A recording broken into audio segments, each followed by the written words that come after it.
Hey guys, this is Mike Lewandowski from eCommerce Scaling Strategies by Sales Genomics. And this time I'm calling you from Dubai, where I recently moved to keep building our agency and our e-commerce empire. So what we're gonna cover today is the Huawei ads and how these ads are really relevant in all the beef between Facebook and Apple and the recent data protection laws and what this means for you as an advertiser. So first of all, the one cool thing is that we've learned that Huawei is launching their own ad platform, and this is super exciting because this is the first hardware company that have their own devices and they decided to launch this platform. What we know so far is that this is going to be a very similar to native ads, that the placement is going to be in the apps and most likely in the browser, and we'll see where else, but this is a big change. And it's very exciting also because Huawei has over 600 million active monthly users, probably mostly in China, but still very interesting to see where this takes us. Why this is so exciting is because when you have the mobile and you have the software and you're able to track data on both the hardware and the software level, there is this crazy level of options as to what you can do with that. Almost scary, right? So I'm gonna list some of this. Like, imagine the first thing that they can really determine your ethnicity, your sex, your age, your health level from the facial recognition feature. They can use the microphone and the camera to, as Facebook supposedly does, to learn about your hobbies, your interests, your illnesses, and so on. They can use your geolocation to know your net worth, your travel habits, if you're a frequent traveler or not, and these kind of things. They can use AI for image and text recognition to further learn about you, what you're talking about, what your hobbies are, what kind of things you're watching, and so on. And they can even understand your psychological behavior from how many times a day you refresh the screen, what do you tap, when you tap, how do you scroll, and such. Like, this is a very crazy data set for cognitive models. And like, if you thought that Facebook is something that is scary enough, like, this is 100 times as scary, but also it's 100 times as big of an opportunity for the marketing department if played right? And like, don't get me wrong, like, I'm scared myself. Like, it's very crazy that someone would collect this kind of data on me, but hey, like, on the other hand, like, there's no really way to protect yourself against this, so you may as well, try to control it to some extent, or maybe use it and do something good about this, right?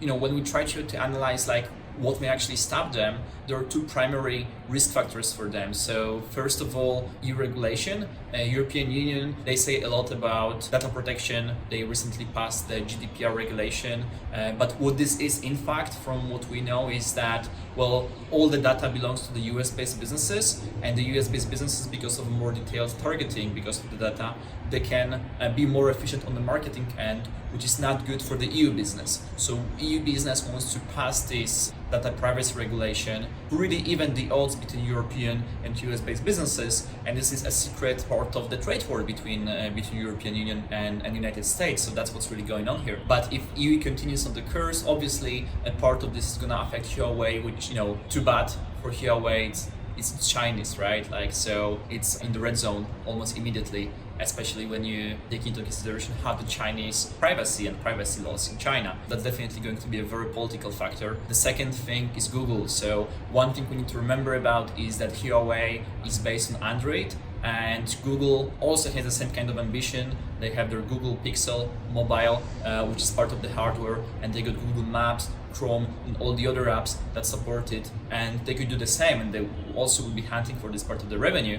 While for the newest Huawei mobile, I think it was P40 something, Google has banned these features, and now Huawei is forced to develop their own. So we see that, like, mobile companies, they are creating their own software companies, they create their own hardware, and everyone kind of wants to gather this data and have control over this data and have and control over like what is going to be, how this data is going to be shaped and used. And this is definitely linked to the governments and government's agenda. So that's super interesting how this is gonna play out, because it's like a really big players game. But it also gives us plenty of light as to what is actually happening between Facebook and Apple, right? Because currently we have this narrative that, hey, Facebook are those bad guys that are trying to steal your data, that are trying to, basically like learn as much of sensitive stuff about you, and they're like listening to your voicemails and stuff, versus Apple are those great guys that are all about user privacy, and they're this like forward-thinking company that only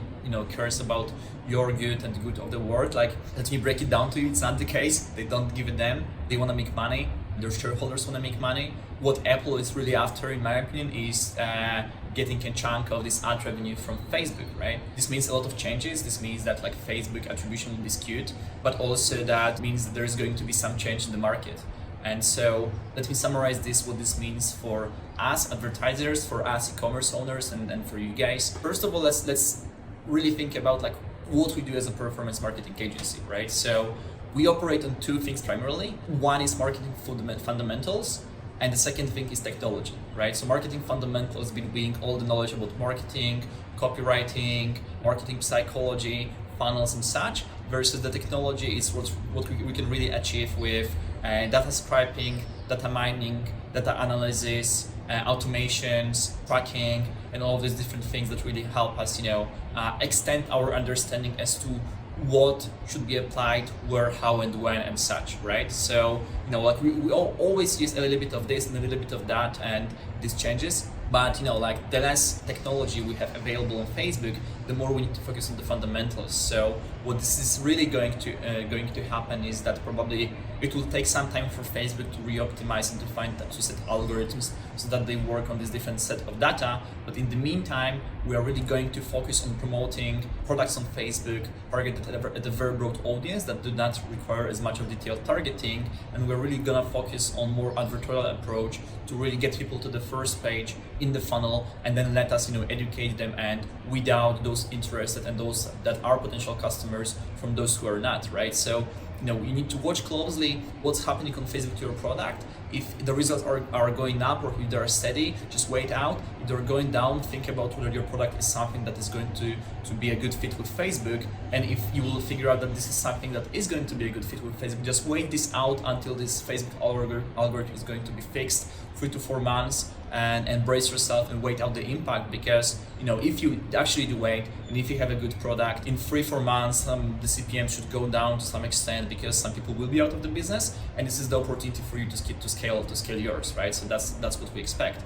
On the Apple end, however, like no one ever said that they are actually going to build their own ad platform, but I could literally bet all my money that within 12 to 24 months this is what is going to happen. They're going to introduce the ad platform. When this is happening, it's going to be crazy, first of all, because we do not exactly know whether we will have the same kind of ad platforms and regulations for Europe, USA, and Asian market, and the Middle East. But secondly, it's going to be insane what else you will be able to do with that, right? Like the accuracy level for targeting will be something unparalleled if you have a company like Apple doing this, because they have the software, they have the hardware, and they have the whole ecosystem, and so much data about you that no company has. I don't think even Google has that kind of data about you. And plus, Apple users is a premium customer segment, which makes it even more worthwhile. So like this is going to be very interesting. But remember that what really matters in marketing, and what really is the actual real growth hacking mindset, is that you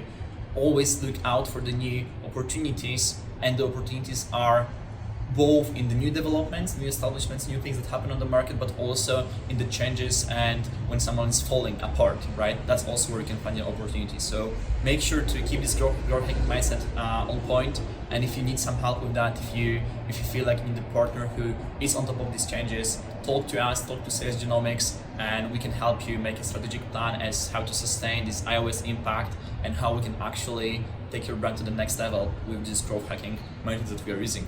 Thanks for watching the video. Let me know in the comments whether you like this. Remember to leave a subscribe, and till the next time.